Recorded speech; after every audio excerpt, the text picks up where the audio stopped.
ओम नारायणं नमस्कृत्यं नरो चैव नरोत्तमं देवीं सरस्वती व्यासं ततो जयमुदीरयेत्। मूकं करोति वाचालं पङ्गुलङ्घयते गिरि यत्कृपात् तमहं वन्दे परमानन्दमाधवम्। ओम नमो भगवते वासुदेवाय। ओम नमो भगवते वासुदेवाय। ओम नमो भगवते वासुदेवाय। श्रीमद्भागवत महापुराण तृतीय स्कंद अथ त्रयोदश अध्यायः। शुक उवाच एमन्ते मैत्रेय वचन शुणि विदुरतो स्वमन कृष्णचरिते भाव भरी पुणि पुछई पाद धरी। विदुर उवाच से स्वयंभुव ब्रह्मासुत संसार प्रिय प्रिय व्रत प्रत्यक्षे ब्रह्मार शरीर से स्वयंभुव नृपवर जे सत रूपा पत्नी तार स्वभावे ब्रह्मार शरीर निर्मित नर नारी रूपे विष्णु आदेशे महाकल्पे मैथुन भावे से रहिले केमंते सृष्टि भी आइले। से राज ऋषिर चरित कही संतोष कर चित ए कृष्ण कथा पुण्य जस श्रवणे चित्त कलास। एमंते विदुरर बाणी मैत्रेय बोले ताहा शुणी। मैत्रेय उवाच शुण विदुर एक चिते तू जाहा पचारिलु मोते ब्रह्मार शरीरु संभव पत्नीर तुले स्वयंभुव कर अंजलि सिरे देई बोलई ब्रह्मा मुख चाहि तू सर्वजंतुंकर पिता जन्म संपद वृत्तिदाता आंभे तोहर मृत्युपणे जेमंते खटु तो चरणे से आज्ञा दिय वेदवर तोर चरणे नमस्कार जे कर्म साधि अतिरे के सुजस इह परलोके लभंती प्राणी आत्मसुखे से आज्ञा कर तात मुखे। एमंते पुत्रर वचने ब्रह्मा कहिले दोष मने ब्रह्मा उवाच शुण कुमर साधु धीर तुए संसारे नृपवर निर्मल हृदय तू पचारु जन्हे संवाद शिष्य गुरु तोठारे होइली प्रसन्न तोहर हेउ जे कल्याण पितार आज्ञा सिरे धरी सादरे सर्वदूर करी एहार संगे तू ही रम संतति कर आत्मसम पृथ्वी पालन तू कर यज्ञे संतोष चक्रधर प्रजा पालने कर आशा तेणे मोहइब शुश्रूषा जे यज्ञ रूप जनार्दन तो प्रति होइबे प्रसन्न से यज्ञ अन्ते जनार्दन जाहाकु नुहंती प्रसन्न विफल श्रम ही ताहार जेणु आत्मारे अनादर। एमंते पितार वचने शुणी स्वयंभुव तोष मने आनंदे सिरे कर देई बोलई ब्रह्मा मुख चाहि। मनुवाच भोनाथ तोहर आदेशे सृष्टि मु करिबि विश्वासे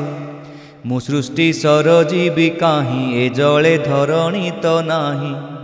तार उद्धारे यत्न कर जेमंते सृष्टिर संसार।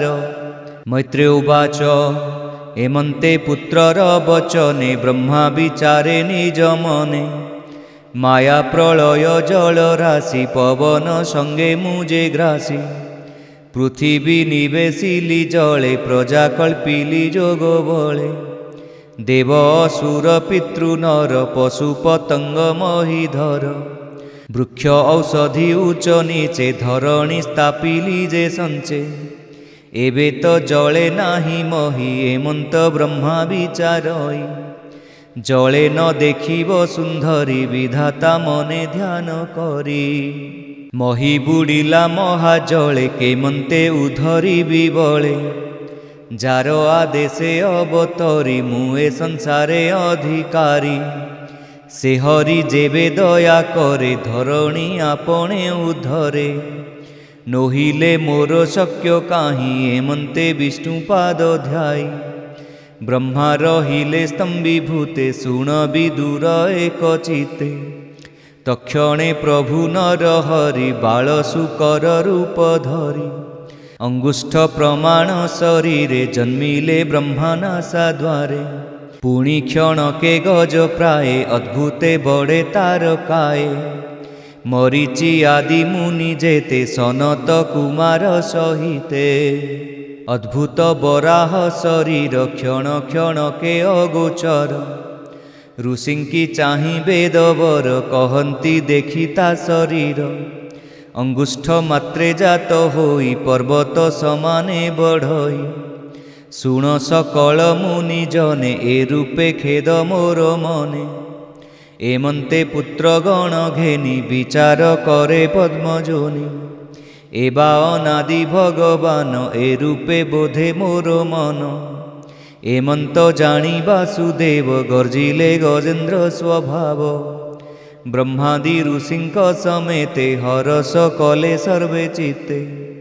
दिगपुरीला गरजन्ते अद्भुत शबद सहिते से मायामय रूप हरि छले सुकर रूप धरी देखि चकित मुनि जने आनंदे विचारन्ति मने जन सत्य तप निवासी मिली सकल ब्रह्म ऋषि स्तुति करन्ति मन तो से धरणी उधरिवासे जाहार गुण अनुवादे क्षमनुहन्ति चारि वेदे जारूप मन ज्ञाने चिंती अशेष शास्त्रे न जानन्ति मुनिंक स्तुति वाक्य शुणी तक्षणे प्रभु चक्रपाणि देवंक हित अर्थे हरि पुणी सुकर नाद करी गजेन्द्र लीला करी हेले विष्णु पशिले महाजले खुर लांगुड़ मुखे ताड़ी शबद शुभे घड़ घड़ी जल प्रवेश पूर्वे हरि पुछ उत्क्षेप ऊर्ध्वे करी लंफरे आकाशे उठिले कठोर सटा कंपाइले बराह देह जल कणे शून्ये तिंतिले देवगणे लांगुड़ वृष्टि जल लागी दिगे होइले सौभागी सुतीक्ष्ण खुर क्षिप्त जले समुद्र उछुले कल्लोले पर्वत प्राय देह कांति ज्योतिष मुहे झटकंती मही खोजंती घ्राण बासे धरणी उधरी बासे कराल दंत ओष्ठपाटी ऊर्ध्वे मुनिंकी देई दृष्टि अंग निर्घात वज्र प्राये देखि जलधि कला भये तरंग कर उच्चे करी डाकई रख दई तारी हे यज्ञेश्वर त्राही कर मुतुंभ चरणे किंकर समुद्र मुखराब गोले हरि पशिले रसा तले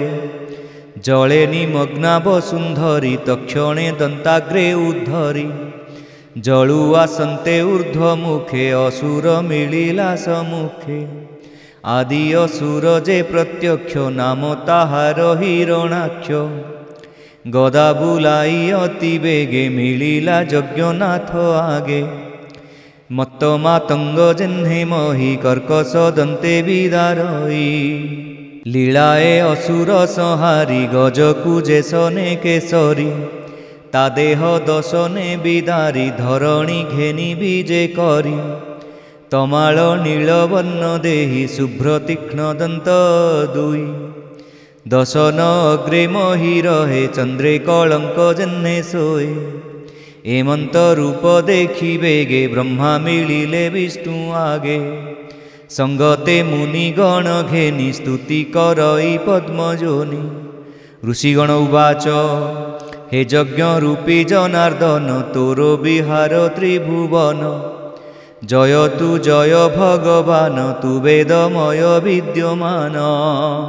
यज्ञ मूर्ति निज पिंडे जे यज्ञ धर्म कर्म कांडे तोरो शरीर रोमकूपे समुद्र लुचिला स्वरूपे नमो गोविंद महीधर अशेष महिमा सागर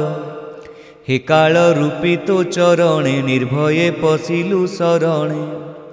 यज्ञादि आत्मा तो शरीर दुष्कृत जने अगोचर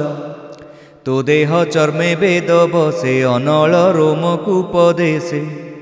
घृत आहुति नेत्र जुगे चतुर होत्र पाद भागे ए यज्ञ सृच तोर तुंडे श्रुव निर्मित नासा खंडे इड़ा उदर अनुबंधे चमस रहे कर्णरंध्रे प्राशित्र बसे तोर आस्ये ग्रहे बसंती तोर ग्रासे चर्वणे अग्निहोत्र रहे दीक्षा तो अनुजन्म बहे जे उपसद तीनि इष्टे से तोर ग्रीवादेश अटे दंते प्रायणी उदयिनी जिह्वारे प्रवर्ग्युकु घेनी शिरे होम रहित अग्नि आवर उपासना बन्ही प्राणे बसंती चित्ती गण सोम तोरे त आचरण सवन तोहर अवस्था सप्त धातुए तोरो संस्था तो देह संधि सर्वसत्र तु सर्वयज्ञ क्रतु मात्र मंत्र देवता रूप तु हि तु द्रव्य क्रतु क्रिया होई वैराग्य भक्ति आत्मजये कराउ ज्ञानर उदय तु विद्या गुरु ज्ञान दाता सकल जीव पिता माता अखिल मूर्ति भगवान तोर चरणे नमो नम तोदंत अग्रे वसुंधरी विराजे निज रूप धरी कियबा देवा पटांतर जले जे शने करिबर पद्मवनरु से निर्गत दंताग्रे पद्मिनी शोभित एजे सुकर तोर देह अशेष यज्ञ वेदमय दंते धरणी करे शोभा किवा उपमा आंभे देवा पर्वत शृंगे जलधर जेमंते दिशई सुंदर तेमंते शोभित धरणी तोदंत अग्रे चक्रपाणी एबे धरणी स्ताप जले भोनाथ तोर माया बले ए भूमि जीवलोक माता तू नाथ जीवलोक पिता तो बिनु केबा अन्य बले मही उधरे महाजले एणु विस्मय आंभ नाही अति विस्मय विश्वे जेहि ताहाकु तुहि माया बले सर्जना कलु ए सयले ए जे ईश्वर तोर देहि सकल वेदमय एहि जले पसंते तो शरीर जलधि दिशे भयंकर तोरम अग्रे जल राशि उच्छुली शून्य मार्गे आसी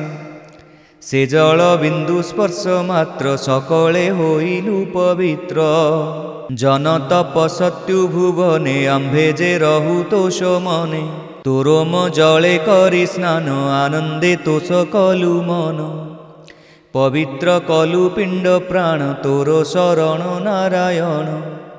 तो कर्म पार जानिबारे जे जन मने बांछा करे ताहाकु बोली मंदमती जेणु असाध्य तोर गति तु जोग माया गुण बले आंभे मोहित ए सयले एणु विश्वकु सुख देई आंभंकु नाथ कर त्राहि मैत्रेय उवाच ब्रह्मादि मुनिंक वचने बराह रूपी तोष मने जले बसाई वसुंधरी अदृश्य होइले मुरारी से हरि अभय चरणे विदुर पसतु शरणे ए मनोहर कृष्ण कथा जे अबाहन्ति श्रोता वक्ता तार हृदये भगवान तक्षणे हुवन्ति प्रसन्न से हरि अद्भुत चरित शुणी विदुर तोष चित्त शुण सुजने तोष चित्ते संसारु तरिब जेमन्ते जार प्रसन्ने माया घोर नलिनी दले जह्ने नीर न लागे नीरते सिंचन्ते विष्णु प्रसंग अनुमते कर्णे पसन्ते हरिवाणी शुद्धा समुद्र परिमाणी आनंदे कर शुद्धा पान जेणे होइब तत्वज्ञान तृतीय स्कंदे भागवत अद्भुत वराह चरित एणे निवेशी बुद्धि चित्त कहई दास जगन्नाथ। इति श्रीमद्भागवते महापुराणे पारमहंस्यायां संहितायां तृतीय स्कंदे वराह प्रादुर्भाव वर्णने नाम त्रयोदशोऽध्यायः।